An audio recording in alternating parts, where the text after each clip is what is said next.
नमस्कार प्यारे दोस्तों। आज हम मोहब्बत की खामोशी एक दर्द भरी प्रेम कहानी का नौवां भाग लेकर आ गए हैं। दोस्तों, अगर आपने अभी तक इस कहानी के पिछले भाग नहीं देखे हैं तो इस वीडियो के डिस्क्रिप्शन बॉक्स में प्लेलिस्ट का लिंक दे दिया गया है, आप वहां जाकर देख सकते हैं। तो चलिए दोस्तों, आगे की कहानी को हम शुरू करते हैं। सुबह का वक्त। अलवर। सुबह के 10 बज रहे थे। मीरा तैयार होकर नीचे चली गई थी। वहीं आर्यन अपने स्टडी रूम में अर्जुन से बात कर रहा था। अर्जुन आर्यन की तरफ देखते हुए उसे पूछता है, पीआरपी इंडस्ट्रीज के साथ तुम्हारी मीटिंग कब है? अर्जुन के सवाल पर आर्यन उसकी तरफ देखते हुए जवाब देता है, हमने उन्हें वैसा मैसेज भेज दिया है कि हम उनके साथ काम करने में इंटरेस्टेड हैं, पर उनकी तरफ से अभी तक कोई जवाब नहीं आया है। अगर उनकी तरफ से जवाब हमें मिल गया तो हम जल्दी ही प्रोजेक्ट में पूरे राजस्थान में सबसे आगे होंगे। अर्जुन फिर से सवाल पूछता है, ये पीआरपी इंडस्ट्रीज के सीईओ कौन है, तुम्हें पता है? अर्जुन के सवाल पर आर्यन कहता है, नहीं अर्जुन, हमने बहुत प्रयास किया उनके बारे में जानने का और हमें उनके बारे में बिल्कुल भी पता नहीं है। अर्जुन आर्यन की तरफ देखते हुए उससे इम्पोर्टेंट प्रश्न पूछ लेता है, आर्यन हमें एक बात बताओ, तुम गुजरात गए थे, वहाँ पर एक ज़मीन के सिलसिले में तुमने ज़मीन के चलते भाभी से शादी कर ली और उन्हें छोड़कर तुम यहाँ आ गए। तुम्हें कुछ एहसास नहीं हुआ कि तुमने गलत किया या सही? आर्यन कंफ्यूज होते हुए उसे सवाल पूछता है, तुम कहना क्या चाहते हो?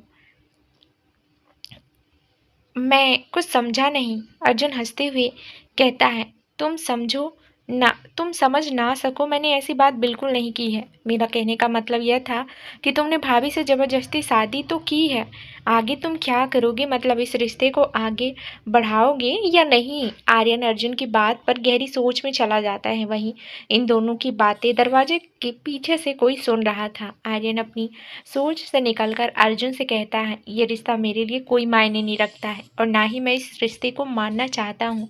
ये रिश्ता मेरे लिए बस एक बोझ बनकर रह गया है। ऐसे में रो रहा हूँ आर्यन, इस जिसे मैं ढो रहा हूँ आर्यन इस बात पर।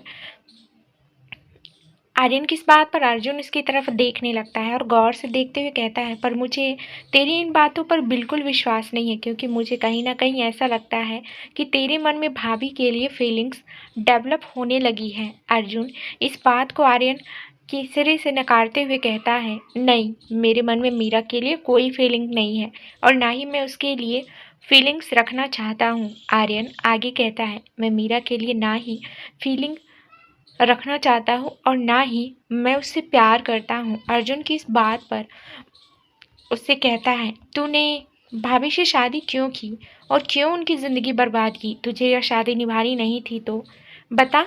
आर्यन मुझे इस सवाल का जवाब दे, अर्जुन ने कहा। आर्यन अर्जुन को गुस्से से देखते हुए कहता है, उसने मुझे सब लोगों के सामने थप्पड़ मारा था, इसलिए मैंने यह शादी की।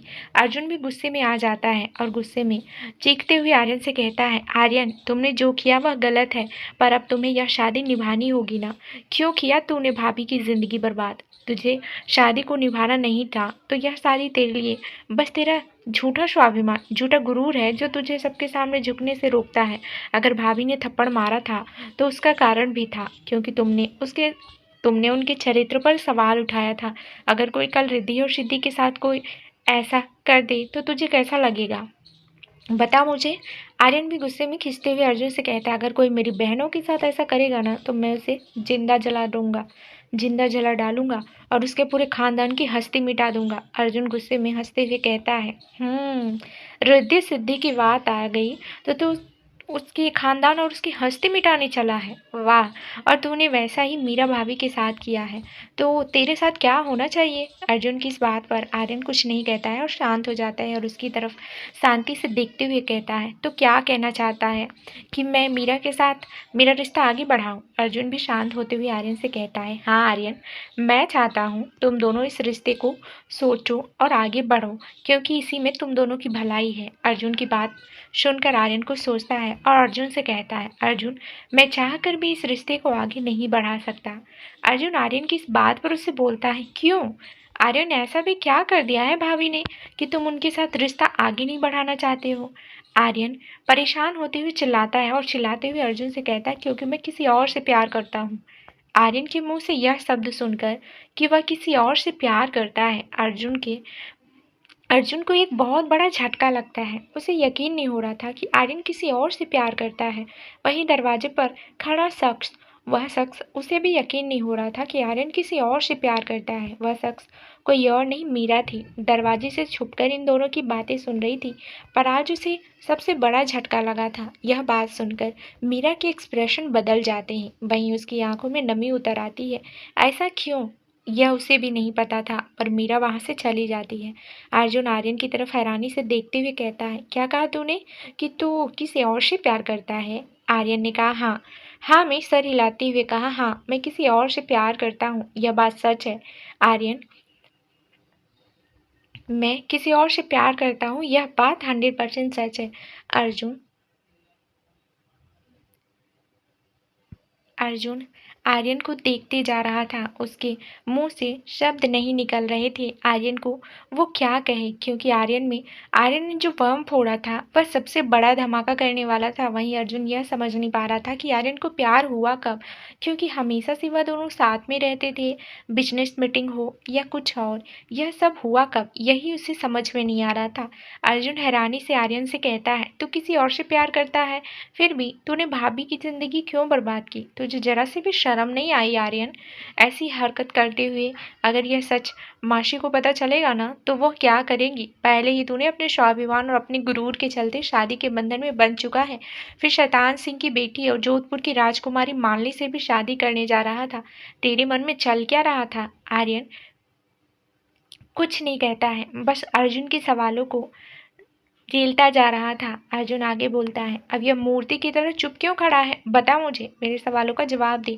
आर्यन शांति से कहता है, तेरे सवालों का मेरे पास कोई जवाब नहीं है। मैंने मालिनी से शादी करने का फैसला माँ बाबा साहब की मर्जी से लिया था। अर्जुन आगे बोलता है, प्यार किससे करता है? कौन है वह लड़की?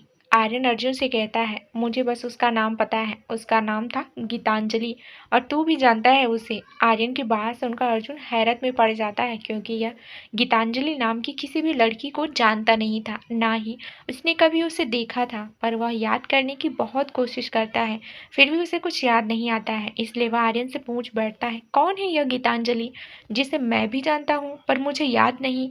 आर्यन आगे कहता है, 12 साल पहले हम, मतलब मैं और तुम और विवेक, रिद्धि और सिद्धि, हमें दुश्मनों से बचाने के लिए हमारे पिताजी और तुम्हारे पिताजी ने एक निर्णय लिया था। हाँ, और हमें लंदन भेज दिया था। वहीं पर उसी एरिया में रहती थी गीतांजलि, और तो उसे हमेशा चुटकी बुलाया करता था। अर्जुन जैसे उसे कुछ याद आता है, वह झट से बोलता है, तुम चुटकी की बात कर रहे हो और तुम उसे प्यार करते हो? आर्यन हाँ में सिर हिला देता है।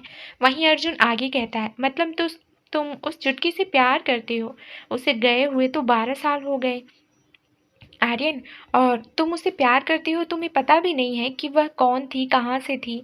उसने तुम्हें अपना पूरा नाम भी नहीं बताया था। आर्यन उसे कहता है, प्यार होने के लिए नाम और शोहरत की जरूरत नहीं पड़ती है, प्यार तो बस देखते ही हो जाता है। वैसा ही कुछ मेरे साथ हुआ। हम कुछ महीने साथ रहे, पर उसने मेरे दिल पर पूरा काबू कर लिया था। मैं अब तक उसके मासूम चेहरे को भुला नहीं पाया हूँ। अर्जुन आगे बोलता है, हाय रे तेरी मोहब्बत, जिससे तूने मोहब्बत की, वह 12 साल पहले तुझे छोड़कर चली गई, और तू आज तक मजनू बनी उसकी याद में बैठा है, और तूने किसी और से भी शादी की है, यह तू अपनी जहन में बैठा ले। आर्यन उसे कुछ नहीं कहता, बस शांति से रहता है। वहीं दूसरी तरफ मीरा घाट के पास आ गई थी, वहीं पेड़ की छांव के नीचे बैठ गई थी। उसकी आंखों में आंसू थे जो कि बह रहे थे। शांत पानी को देख रही थी, पर उसकी आंखों का पानी अभी तक रुका नहीं था। वह अपने मन में कहती है, आर्यन किसी और से प्यार करते हैं, पर मुझे इतना दुख क्यों हो रहा है, और मेरी आंखों से क्यों आंसू बह रहे हैं? मैं उनसे प्यार भी नहीं करती हूँ, पर फिर भी मेरे दिल में इतना दर्द क्यों हो रहा है? मुझे इतना बुरा लग रहा है। मैं तो इस रिश्ते को मानती भी नहीं हूँ, फिर भी मुझे इतना दुख क्यों हो रहा है? मीरा अपनी आंखों के आंसू पोंछती है और अपने मन में कहती है, मुझे नहीं पता कि मेरे मन में कैसा एहसास पनप रहे, पर मुझे यह एहसास को दबाना ही होगा, क्योंकि मैं इन सब के लिए नहीं बनी हूँ और ना ही यह सब मेरे लिए बना है। मेरे लिए बस एक ही मकसद है, मेरा बदला और जोधपुर, जिसे आज मेरी ज़रूरत है। इतना कहकर मीरा एक दृढ़ निश्चय करती है कि वह आगे अपना मकसद पूरा होते ही और अलवर की बलिदान पूजा होते ही यहाँ से दूर चली जाएगी, क्योंकि उसने पत्रलेखा जी से वादा किया था कि वह अलवर रियासत की महापूजा में शामिल होगी और बलिदान पूजा को संपन्न करेगी और अपनी रियासत को बचाकर दूर चली जाएगी सबकी ज़िंदगी से। मीरा ये सब अपने मन में कहकर फिर अपना फ़ोन देखती है।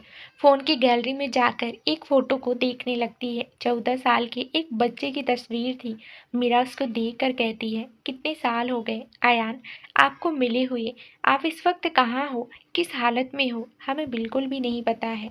12 साल पहले हम मिले थे और आज आप कहाँ हैं हमें भी यह बिल्कुल भी अंदाज़ा नहीं है। उन कुछ महीनों में ही आपने हमारी ज़िंदगी में बहुत अहम जगह ले ली थी। उसी वक्त से हम आपसे प्यार कर बैठे थे, पर अब आप कहाँ हो और आपको हम याद भी हैं या नहीं, यह तो मुझे नहीं पता, पर आप हमेशा हमें याद रहोगे। लंदन में आपने हमें हमारा बचपन जीना सिखाया। हमारी हर शैतानी को आप आंखें बंद करके माफ़ कर देते थे और साथ मिलकर हम बहुत सारी बातें और अनेकों प्रकार के खेल खेलते थे। बस आप ही हैं जो हमें इतने सालों तक याद हैं। बाकी रिश्ते तो हमने एक एक करके भुला दिए। हम जब अर्णव को कुछ कह देते थे तो वह कैसे रोते हुए आपके पास आता था और हमारी शिकायत करता था और आप उसे उल्टा ही डांट देते थे।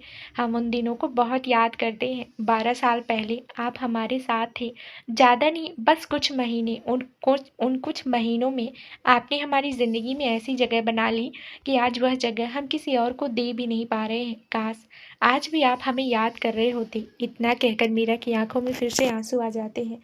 मीरा पेड़ के नीचे बैठी हुई थी और अपने अतीत को याद कर रही थी। अतीत को याद करते वह अपने बचपन में चली जाती है और बचपन के अपने दोस्त अयान को याद करने लगती है। मीरा अभी भी पेड़ के नीचे बैठी हुई थी। उसकी आंखों में आंसू बह रहे थे, पर वह अपनी आंखों के आंसू पोंछती है और अपने आप से कहती है, ये आंसू हमें कमज़ोर बना रहे हैं, हमें इन्हें बहने नहीं देना है, हमें तो और बहुत कुछ करना है। इतना कहकर मीरा वहाँ से उठ जाती है।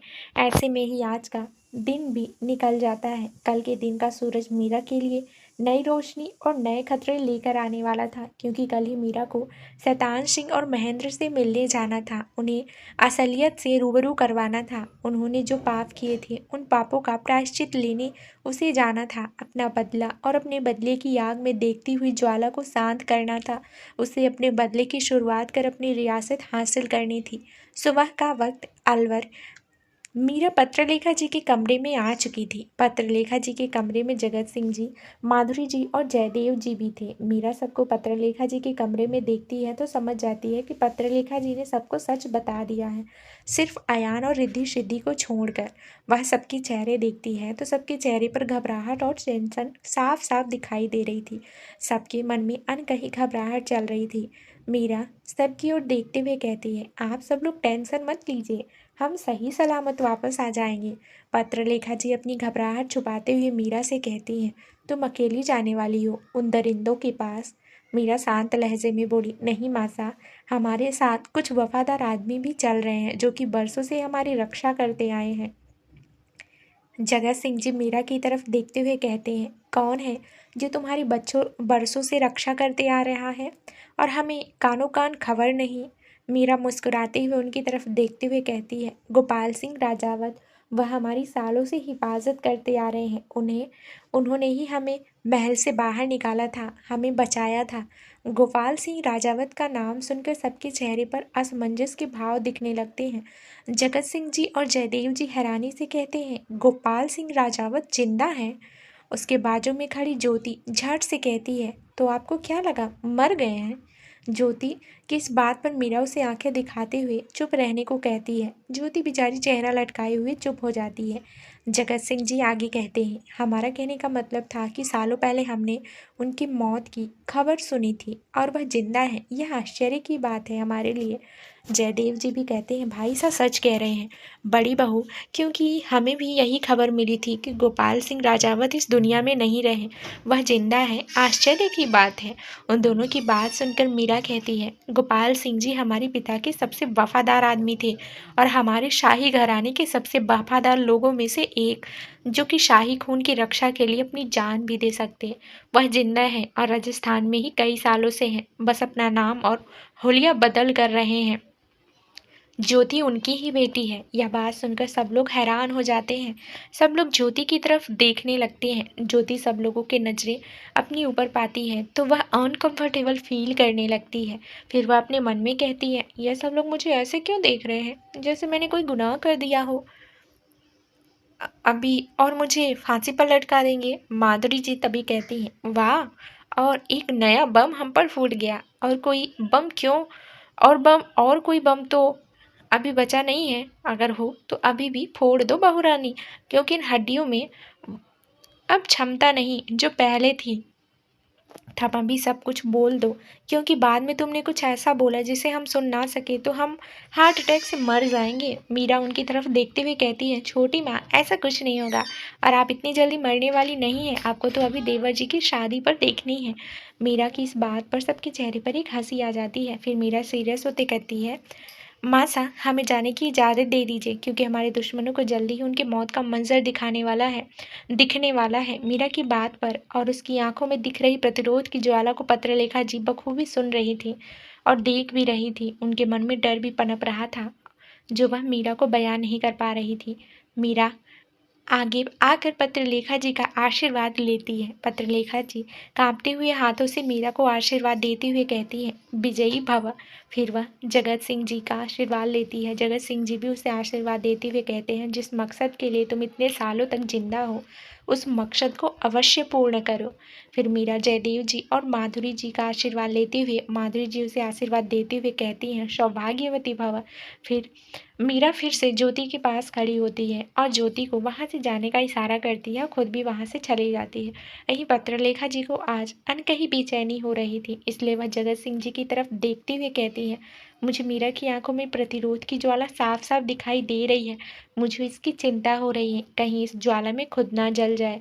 जगत सिंह जी पत्रलेखा जी को समझाते हुए कहते हैं, वह प्रताप की बेटी है, उसकी आंखों में प्रतिशोध की ज्वाला देखना तो आम बात है, क्योंकि प्रताप उससे भी खतरनाक था। बस अपनों के धोखे के चलते वह मर गया और इस दुनिया में नहीं रहा। और आपको मीरा की चिंता करने की ज़रूरत नहीं है, क्योंकि मैंने हमारे सबसे वफादार आदमियों को मीरा के पीछे भेज दिया है। अगर ज़रूरत पड़े तो वह शैतान सिंह का भी सामना करेंगे, तो आप निश्चिंत हो जाइए। जगत सिंह जी की बात सुनकर पत्रलेखा जी हल्का महसूस करती हैं और मीरा की चिंता थोड़ी कम कर देती हैं। वहीं दूसरी तरफ राजस्थान के बंजर रेतीले इलाके में दूर दूर तक देखो तो रेत के बड़े बड़े टीले दिखाई दे रहे थे। आसपास कोई एक आदमी भी नहीं था। वहां पर इतनी शांति थी कि कोई मर जाए फिर भी किसी को पता ना चले। वहां पर शैतान सिंह, उसके साथ महेंद्र सिंह और महेंद्र सिंह का साला गजेंद्र शेरावत तीनों वहां पहुंच चुके थे, जहां मीरा ने उन्हें आने के लिए कहा था। वह तीनों मीरा का इंतजार कर रहे थे।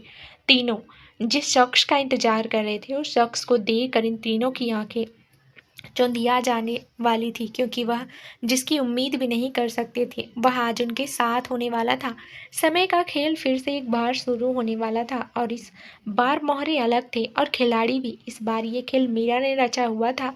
इस शतरंज के खेल में कौन जीतेगा पता नहीं। राजस्थान के बंजर रेतीले इलाके में तीनों मीरा का इंतजार कर रहे थे। उनके महल में जितने भी हादसे हुए हैं उनके पीछे किसका चेहरा है वह देखना चाहते थे। चिट्ठी में लिखा सब कुछ आज उनके सामने होने वाला था। तीनों ही अपने होने वाले हादसे से अनजान थे। तीनों लोग भी अपने अपने आदमियों के साथ आए हुए थे। शैतान सिंह महेंद्र सिंह और गजेंद्र सिंह की तरफ देखते हुए कहता है, इतनी धूप में तुमने हमें यहाँ बुला लिया और अब तक वह लड़की आई नहीं है। पता भी नहीं वह सच में हम जो सोच रहे हैं वह है या नहीं। हमारे काले अतीत का कोई फ़ायदा तो नहीं उठा रहा है। महेंद्र सिंह शैतान सिंह की बात पर कहता है, तुम्हें क्या लगता है मैं झूठ बोल रहा हूँ? मैंने तुम्हारे यहाँ पर भी तो आया था उस चिट्ठी को लेकर, तुमने भी पढ़ा था। उसमें क्या है? फिर भी तुम मुझ पर शक ही कर रहे हो। गजेंद्र सिंह बीच में बोलता है, जीजा जी और शैतान सिंह रुक जाओ। अगर हम आपस में ही लड़ने लग गए ना, हम कभी पता नहीं लगा पाएंगे कि इन सब के पीछे कौन है। हम थोड़ा इंतजार करते हैं, अगर वह आ जाती है तो तुम पूरे सूद समेत से हिसाब लेना। तब तक शांत बैठ जाइए आप। शैतान सिंह बेचैनी से कहता है, गजेंद्र कैसे शांत बैठ जाओ मैं? कोई हमारी काली अतीत का फ़ायदा उठा रहा है और हमारे खिलाफ भी उसे इस्तेमाल कर रहा है, तो कैसे शांत रहूं मैं? मुझे तो लगता है कोई हमारा करीबी दुश्मन है जो हमारे इतने करीब रहकर हम पर वार कर रहा है। गजेंद्र शैतान सिंह को शांत करते हुए कहता है, शैतान सिंह शांत रह जाओ। हमने जो कर्म किए थे वह कभी ना कभी दुनिया के सामने आने वाले हैं और हमें यही कर्म दुनिया के सामने आने से रोकना है। तुम थोड़ा शांत हो जाओ।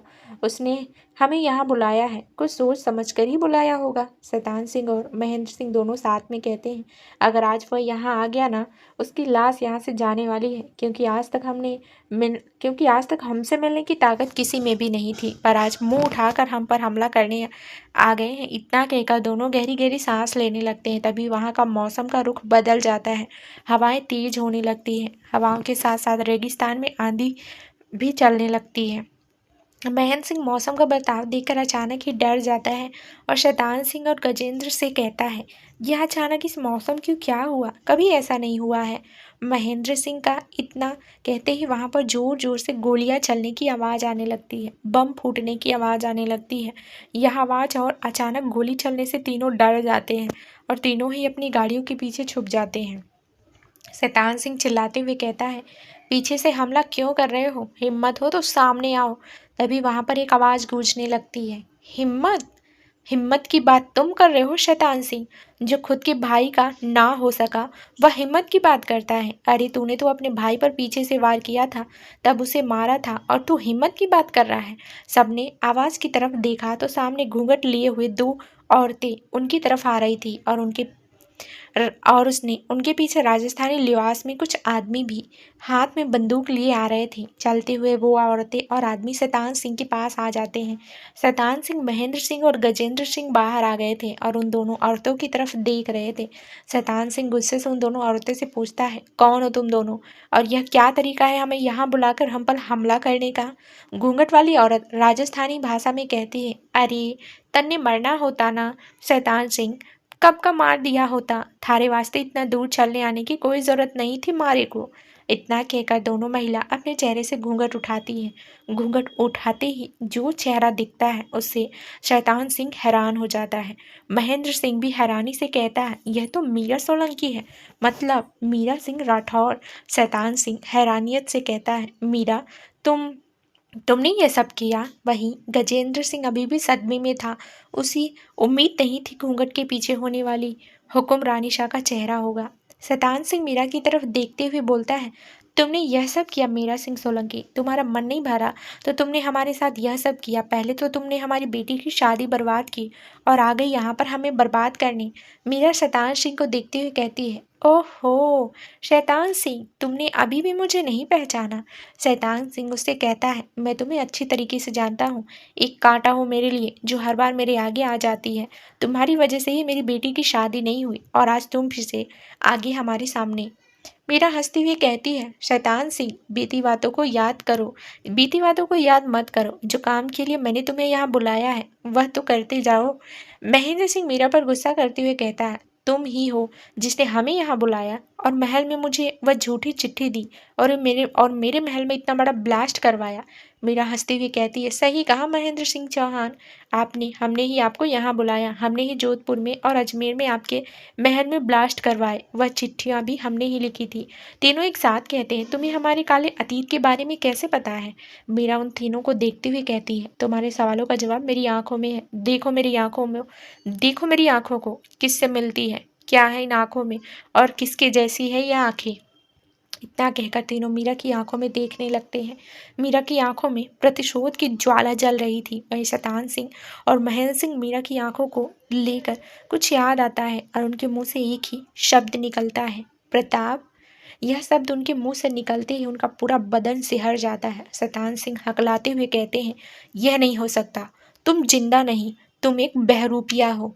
वही वही हाल गजेंद्र सिंह और महेंद्र सिंह का भी था। उन्हें विश्वास नहीं हो रहा था इन आंखों को देखकर, क्योंकि आंखों में उन्हें प्रताप का अक्ष दिख रहा था। शैतान सिंह चिल्लाते हुए कहता है, कौन हो तुम? मीरा भी चिल्लाते हुए कहती है, तुम्हारी मौत, तुम्हारे काले साम्राज्य का अंत, तुम तीनों की दस्तहत और हमारा खौफ। मैं हूँ तुम्हारा खौफ और कोई नहीं। जोधपुर की सबसे बड़ी उत्तराधिकारी और जोधपुर की बड़ी राजकुमारी गीतांजलि प्रताप सिंह रावत हूँ मैं।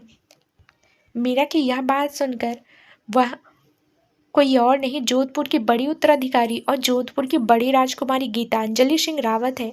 सबकी हवाइयाँ उड़ जाती हैं क्योंकि उन्होंने जो सोचा भी नहीं था आज उनके सामने वह आ गया है। उन्हें तो बस यह खेल लग रहा था जो कोई दुश्मन के साथ खेल रहा है, पर आज सच सामने आने के बाद उन सबके चेहरे पर एक अनकही घबराहट आ गई थी। तीनों लोगों ने मीरा की बात सुनकर हालत ऐसी हो गई थी कि काटो तो खून नहीं, यही हालत थी उन तीनों की। तीनों को इतना बड़ा झटका लगा था कि वह संभल नहीं पा रहे थे। उनके मुंह से शब्द नहीं निकल रहे थे क्योंकि जो पाप उन्होंने किए थे वही उनकी जान लेने फिर से आ गए थे। शैतान सिंह बौखलाते हुए कहता, यह नहीं हो सकता। गीतांजलि मर चुकी है। हमने हमारी आंखों से उसकी गाड़ी को ब्लास्ट होते हुए देखा था। वह तो सालों पहले ही मर चुकी है। तुम वह हो ही नहीं सकती। तुम कोई बहरूपिया हो। महेंद्र सिंह बेचैनी भरी हालत में कहता है, शैतान सिंह सच कह रहा है। गीतांजलि मर चुकी है। वह जिंदा नहीं हो सकती। तुम बस हमारे काले अतीत का फायदा उठा रही हो। बताओ कौन हो तुम? गजेंद्र की हालत तो पहले ही खराब हो चुकी थी। आज उसे अपनी जिंदगी का सबसे बड़ा झटका जो लगा था।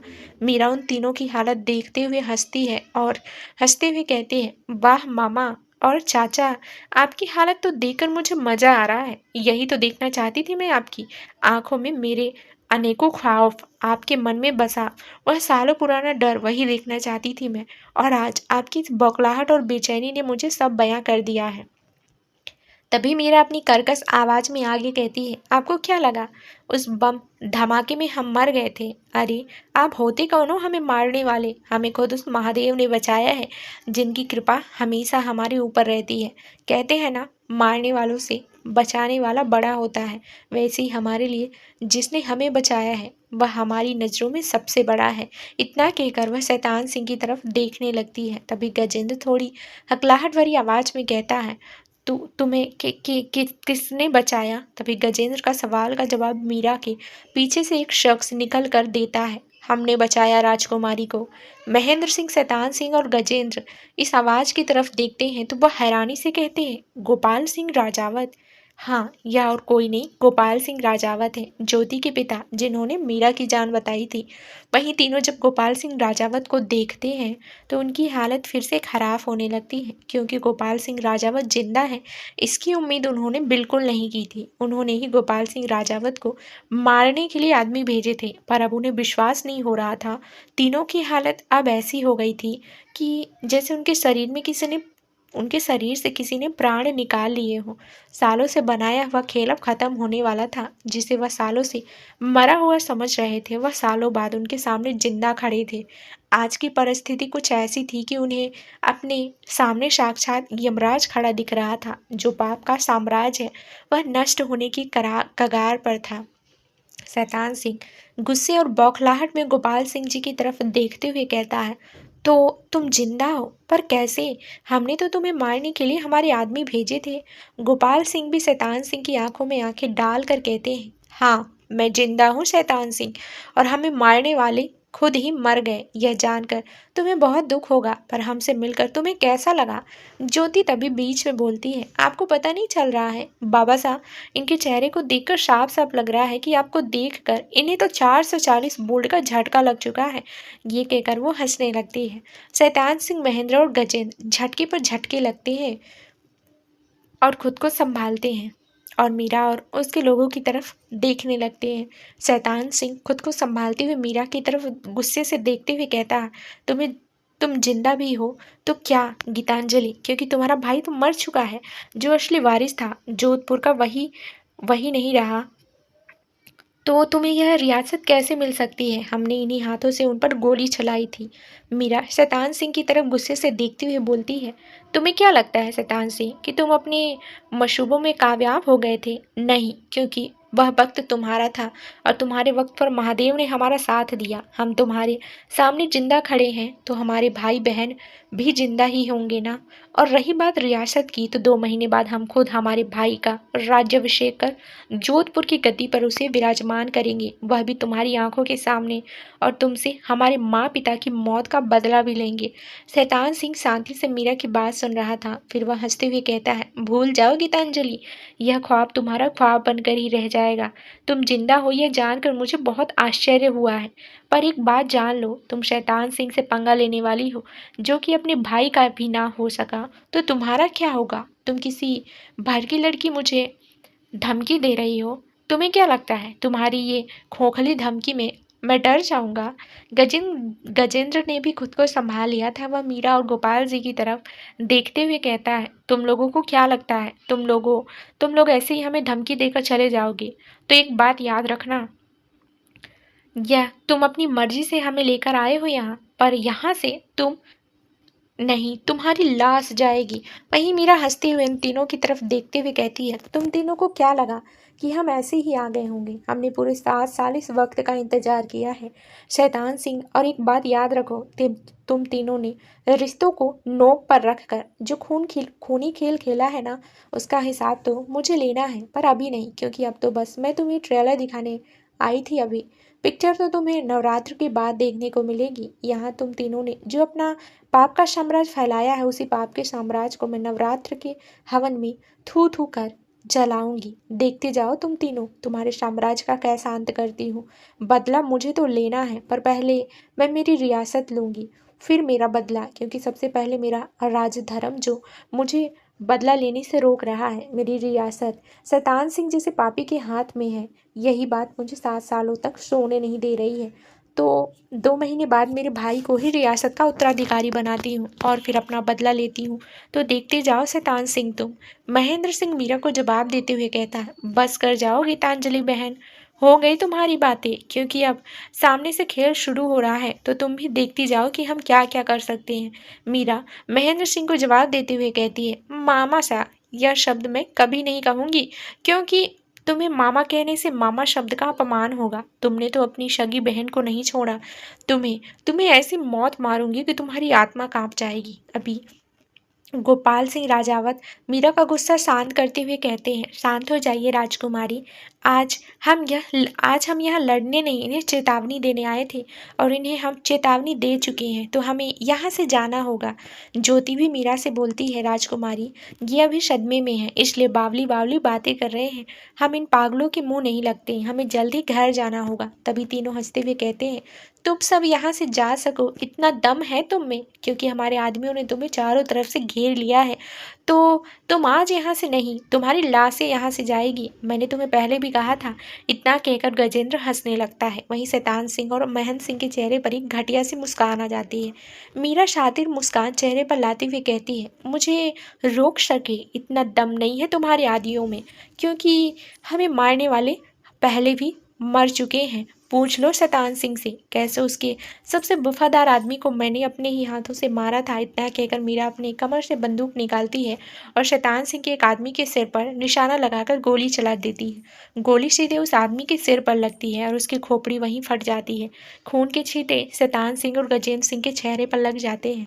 मीरा के इस निशाने से गजेंद्र बार बार बचा था। मीरा गजेंद्र की ओर देखते हुए बोलती है, गजेंद्र सिंह शेरावत, निशाना चूका नहीं है, बल्कि मैंने निशाना दूसरी तरफ लगाया है। अगर यह निशाना तुम्हें लग जाता ना, तो यही तुम्हारा नाम नाम सत्य और क्रियाक्रम हो जाता। फिर मीरा उन तीनों के खून से सने हुए चेहरे को देख कर आगे कहती है, आज से एक खूनी खेल की शुरुआत हो रही है शैतान सिंह, तो बच कर रहना मुझसे, वरना कुछ महीनों का वक्त दिया है जीने के लिए, उसकी जगह आज ही मर जाओगे तुम तीनों। मीरा की हरकत से शैतान सिंह को गुस्सा आ जाता है और गुस्से से चिल्लाते हुए अपने आदमियों से कहता है, घेर लो इस लड़की को और इस लड़की के आदमियों को और यही मार दो इन्हें। शैतान सिंह की इतना कहते ही मीरा और बाकी सब आदमियों को शैतान सिंह के सारे आदमी घेर लेते हैं। इतना सब होने पर भी मीरा के चेहरे पर शिकन तक भी नहीं आती है। वह तो उल्टा मुस्कुरा रही थी। उसकी मुस्कान देखकर शैतान सिंह को और भी गुस्सा आ रहा था। वह कुछ नहीं कहता है, पर महेंद्र सिंह से रहा नहीं जाता और वह हंसते हुए कहता है, इस लड़की के सामने मौत खड़ी है, फिर भी यह हंस रही है, लगता है इसका दिमागी संतुलन खराब हो गया है। मीरा महेंद्र सिंह की बात पर कहती है, अरे मेरे कंस मामा, मैं यहाँ आई थी कुछ सोच समझ कर, कुछ प्लान बनाकर आई थी। ऐसे ही थोड़ी मैं तुम गीदड़ के पास आ जाऊंगी। अगर अगर मुझे कुछ भी हुआ तो तुम तीनों की संतानें दुनिया में नहीं रहेगी। तीनों एक साथ कहते हैं, मतलब क्या है तुम्हारा? मेरा चेहरे पर डेविल स्माइल लाते हुए ज्योति के हाथ से टैब लेती है और टैब में एक वीडियो फुटेज चल रही थी जिसके 3 हिस्से थे। पहले हिस्से में शैतान सिंह की बेटी मालिनी और बेटा मान सिंह थे। उनके पीछे से कोई गन ताने खड़ा हुआ था जिसका अंदाजा दोनों को बिल्कुल नहीं था। दूसरे हिस्से में महेंद्र सिंह के बेटे और बेटी पीछे से कोई उन पर गन पॉइंट किए हुए खड़ा था महेंद्र सिंह जिसका अंदाजा शेखर और सुमन को बिल्कुल नहीं था। तीसरे हिस्से में गजेंद्र के बेटे और उनकी पत्नी पर कोई गन ताने हुए खड़ा था, वह भी उनके घर पर, जिसका अंदाजा उन दोनों को भी बिल्कुल नहीं था। वह तीनों यह नज़ारा देखते हैं तो उनकी आंखें हैरानी से बड़ी हो जाती है। उन्हें बिल्कुल भी विश्वास नहीं हो रहा था कि मीरा महल के सिक्योरिटी को तोड़कर उनके परिवारों के सिर पर बंदूक तान देगी और उन्हें उल्टा ही ब्लैकमेल करेगी।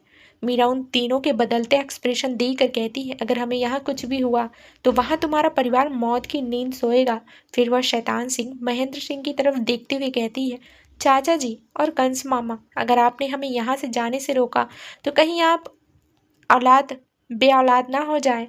आप जिसके लिए आप इतना सब कुछ कर रहे हैं ना, वही इस दुनिया को छोड़कर ना चला जाए। तो शांति से अपने आदमियों को कहो हमें जाने दें, वरना हमारे एक हुक्म पर तुम सब बे औलाद हो जाओगे। मीरा गजेंद्र की तरफ देखते हुए कहती है, तुम तो बे औलाद के साथ साथ रणवा भी हो जाओगी। मीरा की इस बात पर मीरा के सारे आदमी हंसने लगते हैं। वहीं ज्योति इन तीनों को देखते हुए कहती है, राजकुमारी हुक्म दे दीजिए हमें, बिल्कुल नहीं लगता कि इन्हें अपने संतानों की बिल्कुल फिक्र रहेगी। वहीं शैतान सिंह महेंद्र सिंह और गजेंद्र अपने दांत पीसते हुए एक साथ कहते हैं, आज तो तुम बच जाओगी, पर देखना कब तक बचोगी तुम कब तक बचोगी। अगर तुम अकेली मिल गई ना तो वही तुम्हें मार देंगे। मीरा हंसते हुए कहती है, देखना है तो अभी देख लो, क्योंकि मैं तुम जैसे निकम्मी नहीं हूँ। मुझे बहुत काम होते हैं क्योंकि मैं राजस्थान की होने वाली हुक्मरानी हूँ। मीरा ने हुक्मरानी शाह शब्द पर थोड़ा ज़्यादा जोर लगाया था। फिर मीरा आगे कहती है, थोड़ा संभाल कर रहना मुझसे। इतना कहकर मीरा वहाँ से शैतान के आदमियों को धक्का देकर निकल जाती है और ये तीनों मजबूरी से मीरा को जाती हुए देख रहे थे क्योंकि वह कर भी कुछ नहीं सकते थे। मीरा के हाथ में उनकी जान आ गई थी। अगर उन्होंने मीरा को कुछ किया तो मीरा उनकी जान से जान निकाल लेगी। शाम का वक्त अलवर राजमहल। पत्रलेखा जी महल में बेचैनी से वहाँ टहल रही थी। अपने मन में बेचैनी सताई जा रही थी उन्हें अपने मन में। वहीं जगत सिंह जी भी हाल में बैठे हुए थे। वह पत्रलेखा जी को ऐसे महल में टहलते देख उनसे कहते हैं, रानी शाह चिंता मत कीजिए, वो सही सलामत घर आ जाएंगी।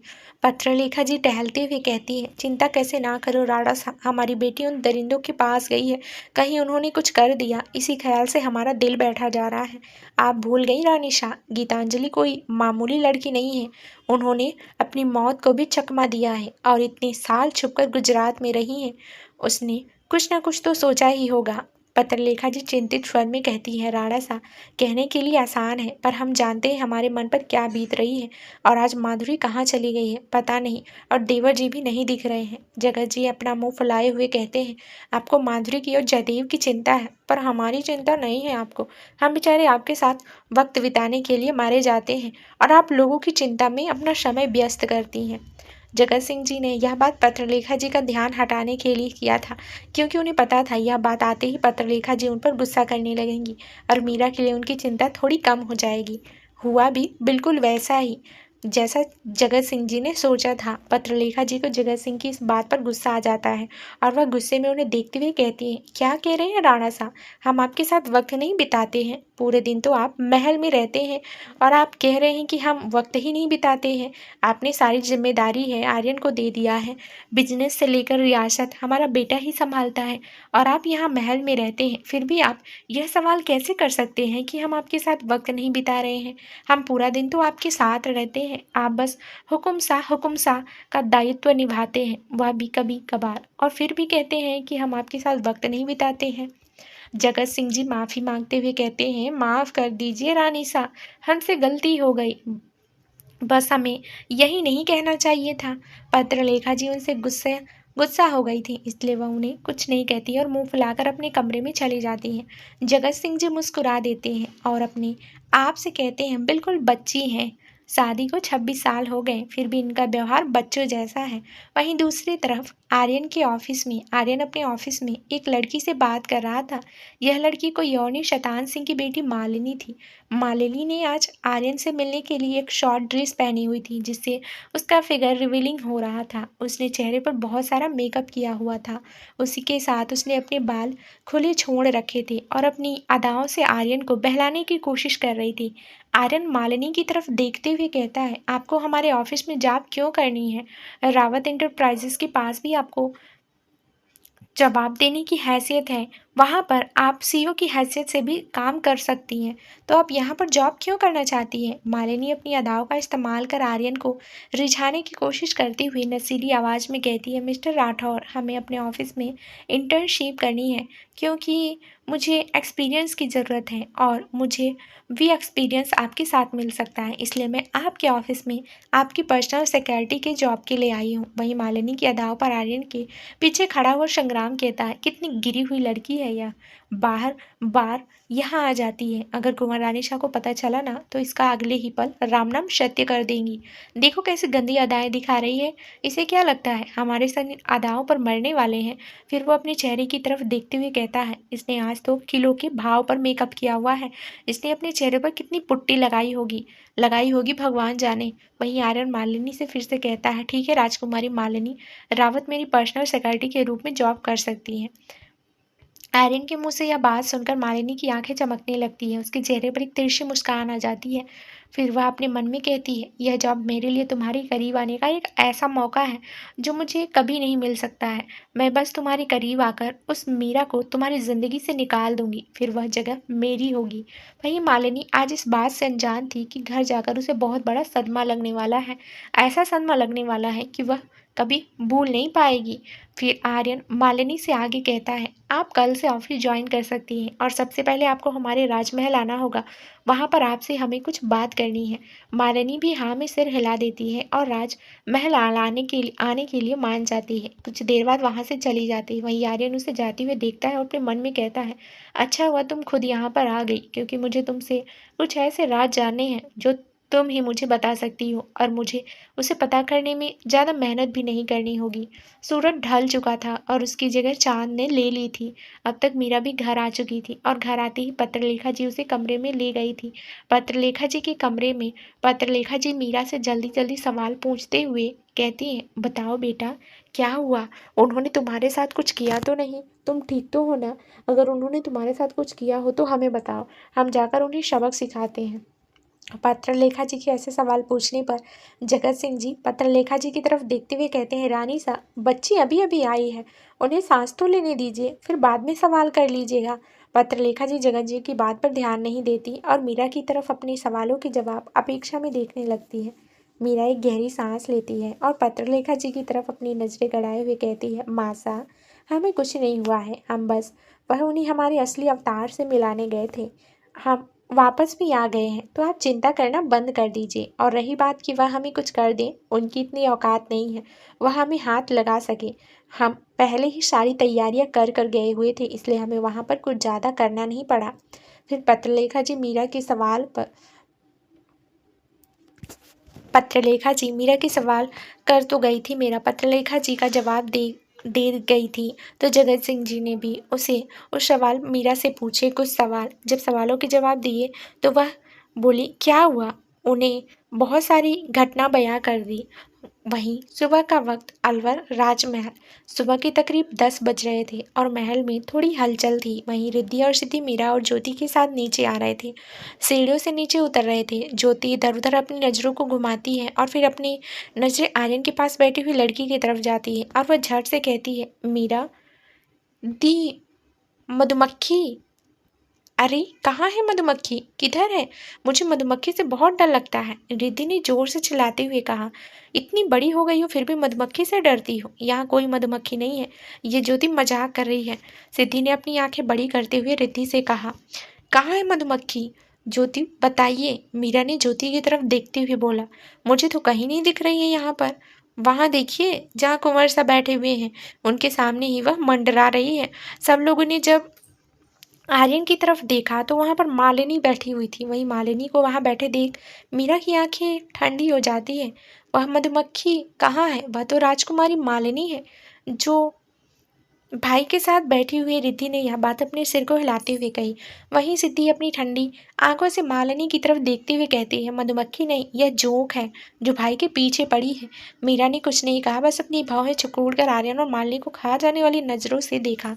वहीं आर्यन और मालिनी दोनों इस बात से अनजान थे कि उन्हें कोई ऐसे घूर रहा है जिसे अभी मार डालेगा। वहीं हॉल में सब लोग बैठे हुए थे और चाय वगैरह पी रहे थे। पत्रलेखा जी की नज़र बाकी सब और मीरा की तरफ जाती है और वह उनकी तरफ देखते हुए कहती है, वहीं सीढ़ियों पर रुकना है या यहाँ भी आना है? पत्रलेखा जी की बात सुनकर चारों सीढ़ियों से उतरने लगते हैं। ज्योति चलते हुए सिद्धि की तरफ झुककर उसके कान में कुछ फुसफुसाती है और कहती है, आज यहाँ एक मर्डर होने वाला है। सिद्धि ज्योति की तरफ हैरानी से देख कर धीरे से कहती है, किसका? ज्योति फुसफुसा कर बोली, तुम्हारी होने वाली भाभी जो ना हो सकी उनका। सिद्धि कुछ पूछ पाती ज्योति उसे मीरा की आंखों की तरफ इशारा करती है और कहती है, मीरा दी की आंखें देखी आपने? ज्योति की बात सुनकर सिद्धि मीरा की आंखों की तरफ देखती है और कहती है, मुझे उनकी आंखों को देखकर ऐसा लग रहा है आज सच में महल में किसी का मर्डर होने वाला है। इनकी ठंडी आंखों को आज तक मैंने ऐसा नहीं देखा। आज सच में मालिनी के राहु केतु उस पर भारी पड़ रहे हैं। मालिनी के साथ आपके भाई के भी, ज्योति ने शांति से कहा। चारों महिलाएं सीढ़ियों से नीचे उतर आती हैं। आर्यन और मालिनी कुछ डिस्कस कर रहे थे। हमें पीआरपी इंडस्ट्रीज के साथ आज यहाँ एक मीटिंग है, इसलिए मैंने आपको यहाँ बुला लिया। आप उनसे मिल भी लीजिएगा और हमारी पर्सनल सिक्योरिटी के तौर पर हमारे नए प्रोजेक्ट का शेड्यूल जान लीजिएगा। आर्यन ने यह बात फाइल में देखते हुए कहा।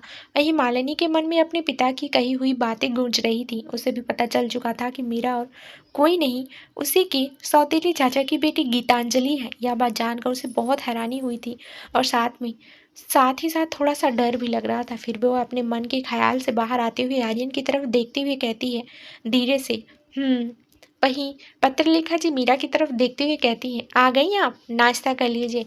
मीरा पत्रलेखा की तरफ देखते हुए आराम से कहती है, मासा हम बाद में करते हैं, पहले हम राजकुमारी मालिनी से मिल तो आए। यह बात सुनकर पत्रलेखा जी के चेहरे पर भी एक मुस्कान आ जाती है।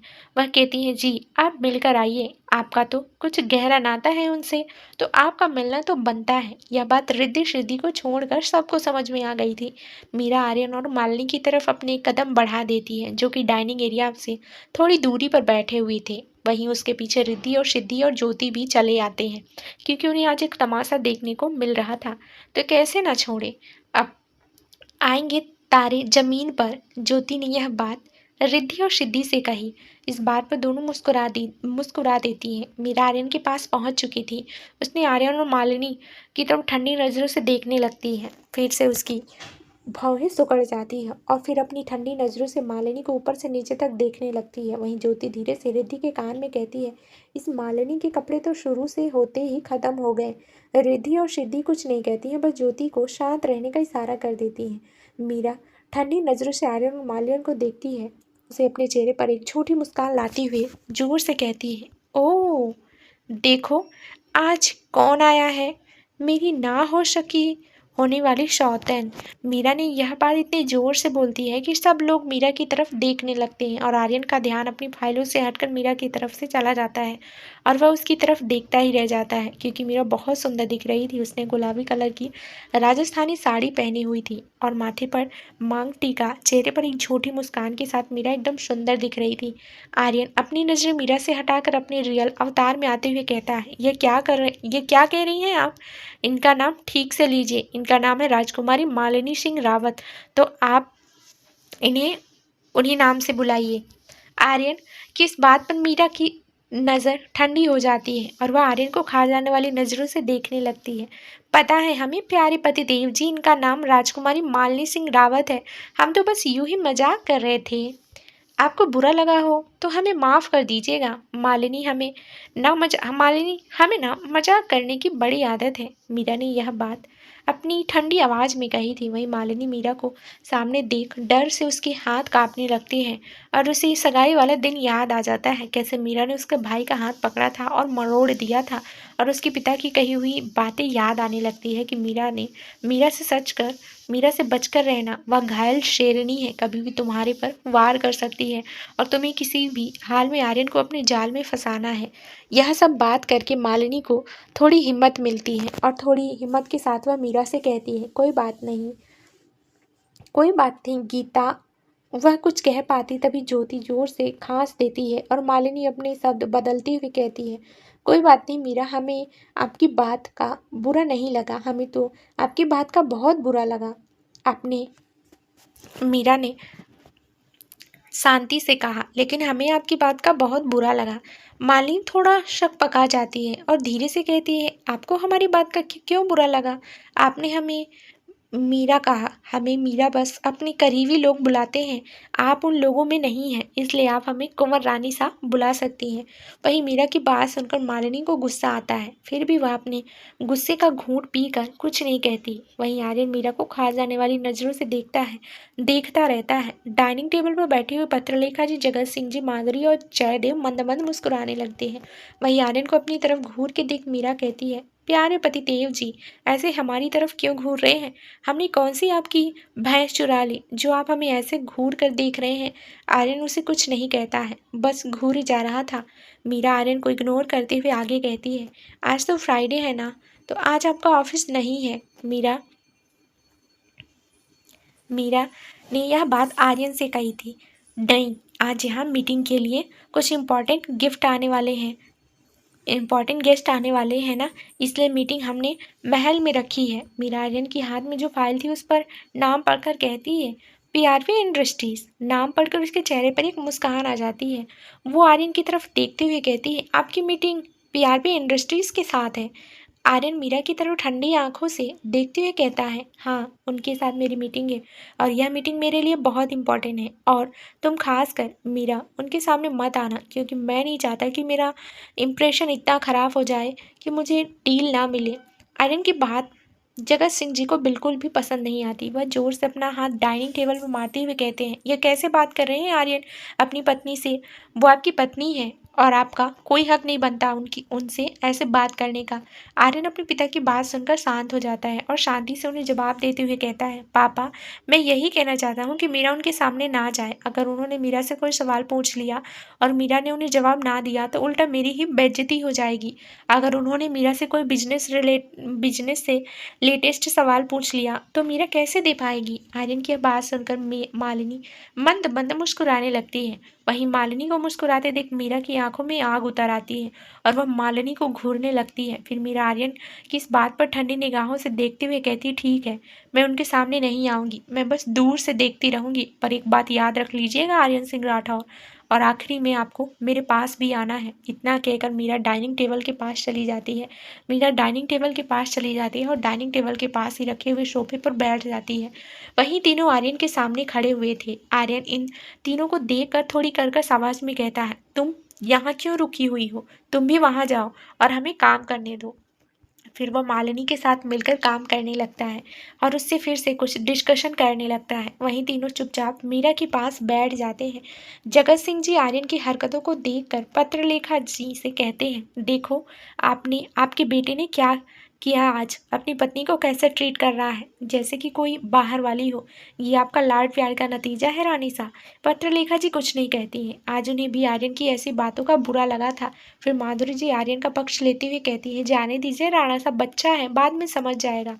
माधुरी जी की बातें सुनकर जगत सिंह जी की आंखें सिकुड़ जाती हैं और वह माधुरी जी की तरफ ठंडी निगाहों से देखते हुए कहती हैं, माधुरी, तुम्हें उसका पक्ष लेने की जरूरत नहीं है, जो गलत है वह गलत है। जगत सिंह जी की इस बात पर माधुरी जी भी कुछ नहीं कहती और चुपचाप अपना नाश्ता करने लगती है। तभी ज्योति और रिद्धि सिद्धि मीरा के पास बैठी हुई थी। रिद्धि सिद्धि ज्योति के कान में धीरे से कहती है, आज तो प्लान उल्टा ही पड़ गया ज्योति। हमें लगा भाभी सा भाई सा को कुछ कहेंगी, पर भाई सा ने उल्टा भाभी सा को सुना दिया। मुझे तो आज कुछ खास देखना था, रिद्धि ने मुंह लटका कर कहा।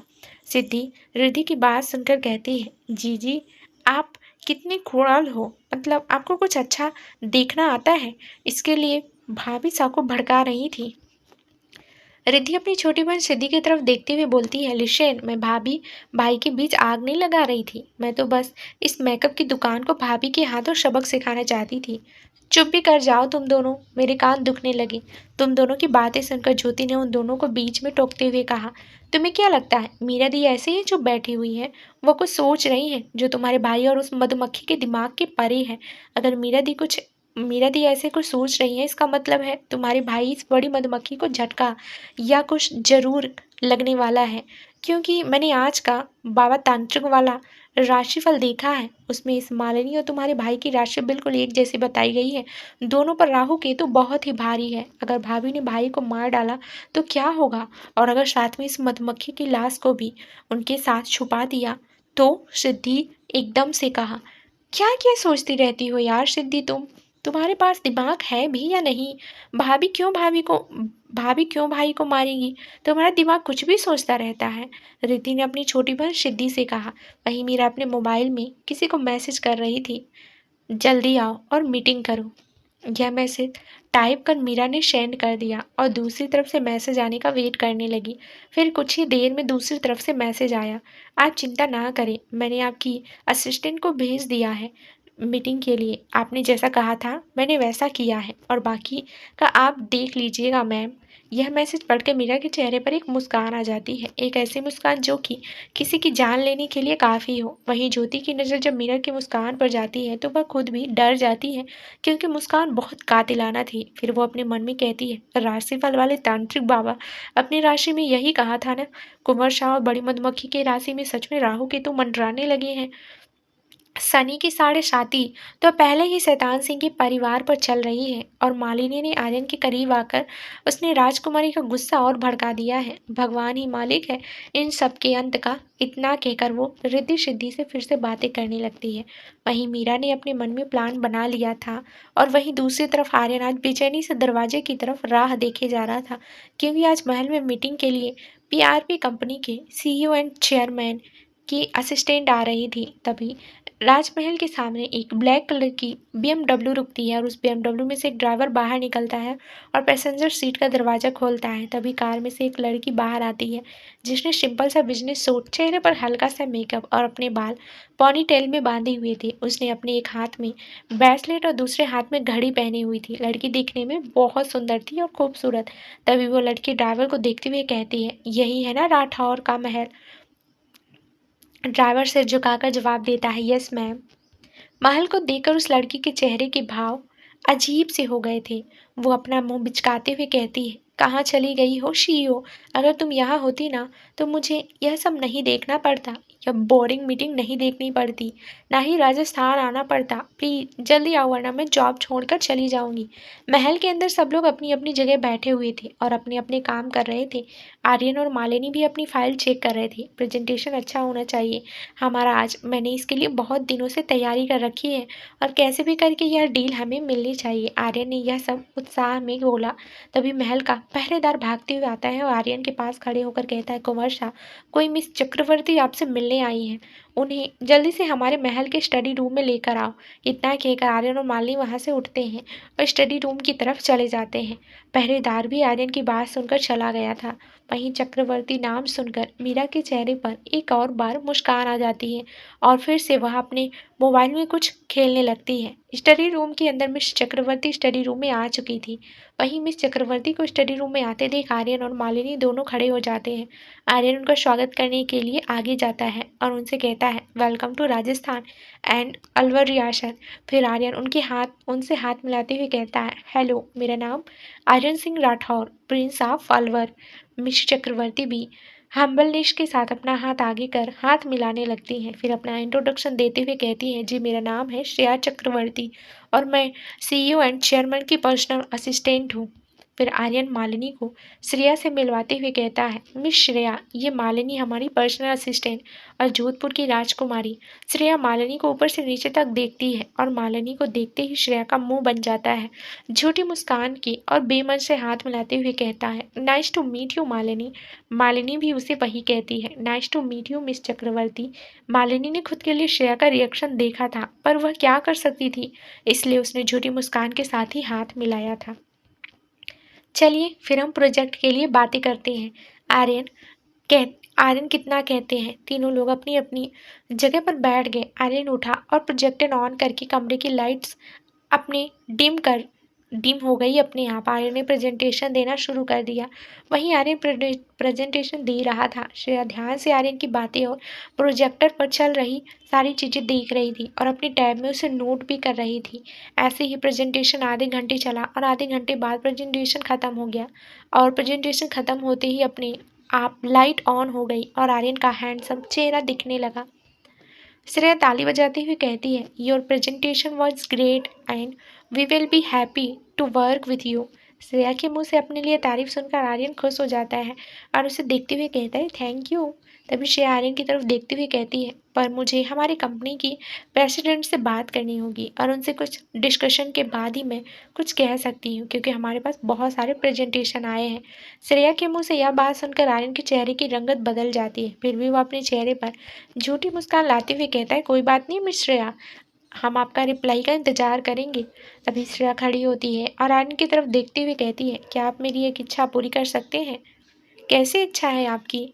अगर हमारे बस में रहा तो हम ज़रूर पूरा करेंगे। यह कहकर आर्यन श्रेया की तरफ सवालिया नज़रों से देखने लगता है।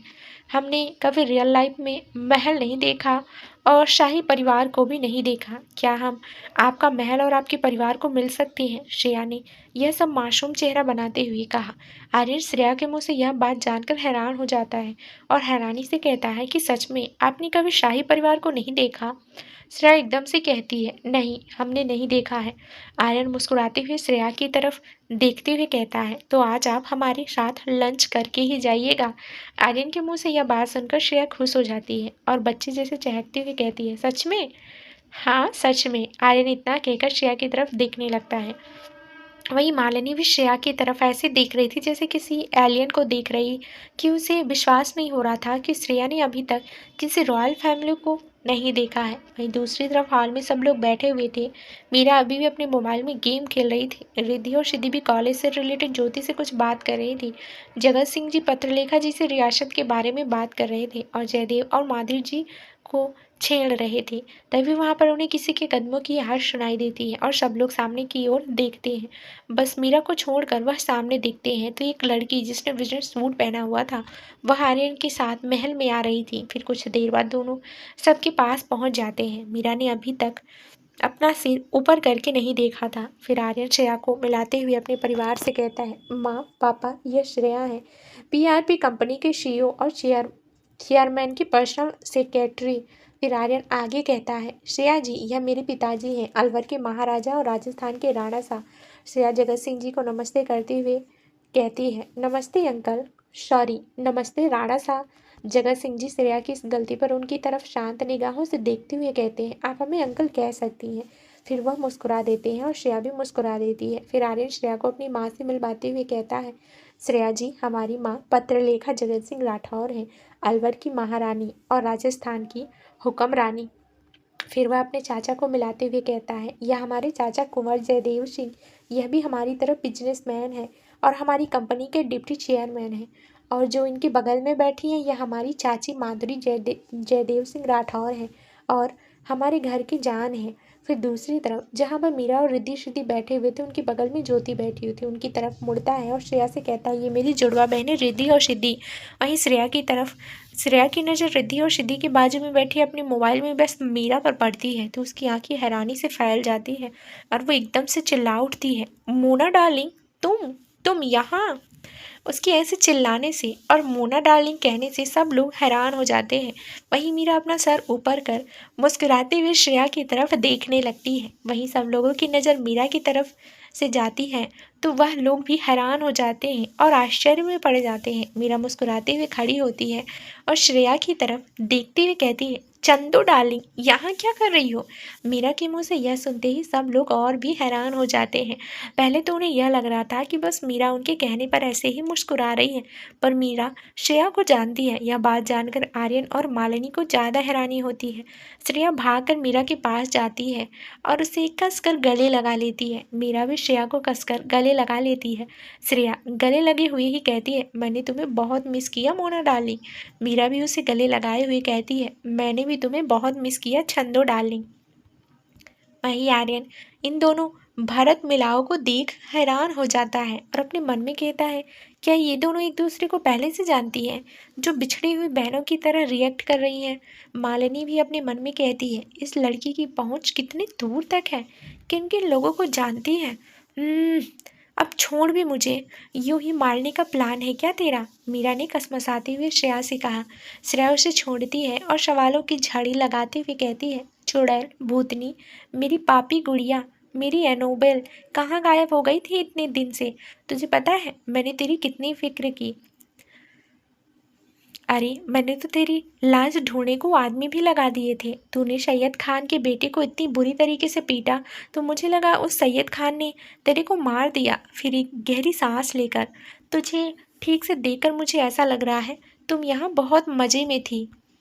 श्रेया की बातें सुनकर सब लोग उसकी तरफ घूर कर देखने लगते हैं और मन ही मन मुस्कुराने लगते हैं, बस आर्यन और मालिनी को छेड़कर। वहीं आर्यन अभी तक यह नहीं समझ पा रहा था कि श्रेया मीरा को जानती कैसे है। शांत, गदाधारी भीम शांत, मैं तुझे सब बताऊंगी, पर एक बार अच्छे से सांस ले, वरना बिना सांस लिए बिना रुके ऐसे बोलती रहेगी तो यही दम घुट कर मर जाएगी। इतना कहकर मीरा उसके सिर पर चपत मारती है। चपत मारने से श्रेया मीरा की तरफ घूर कर देखते हुए कहती है, क्या यार, तेरी आदत अभी तक गई नहीं मुझे सिर पर मारने की? तभी किसी के गला खखारने की आवाज़ आती है। अब जाकर श्रेया को एहसास होता है वह फ्लो में क्या क्या बोल गई, वह भी सबके सामने।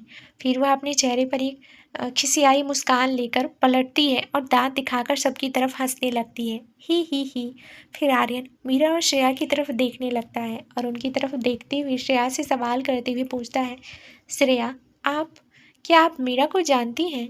श्रेया मन में बोला, कैसा आदमी है? अभी मैंने मीरा को इतना सब कहा फिर भी इसे समझ नहीं आया कि मैं मीरा की दोस्त हूँ। फिर वह अपने चेहरे पर छोटी मुस्कान लाते हुए बोली, सबकी तरफ देखते हुए कहती है, हाँ, मीरा और मैं एक दूसरे को बहुत अच्छी तरीके से जानते हैं। एवं जानती नहीं, हम एक दूसरे के दोस्त कम बहनें ज़्यादा हैं। यह जानकर सब लोग हैरान हो जाते हैं, आर्यन, मालिनी और पूरा परिवार। फिर आर्यन अटकते हुए पूछता है, क्या सच में मीरा आपकी फ्रेंड है? जी हाँ मिस्टर राठौर, मीरा मेरी बेस्ट फ्रेंड है। तभी उसके दिमाग में एक बात क्लिक होती है और वह एकदम से कहती है, और मुझे एक बात समझ में नहीं आ रही है, मीरा तुम यहाँ क्या कर रही हो? मतलब कि तुम तो गुजरात में थी, फिर उसके बाद तुम गायब हो गई और तुम यहाँ क्या कर रही हो, वह भी इस शाही महल में?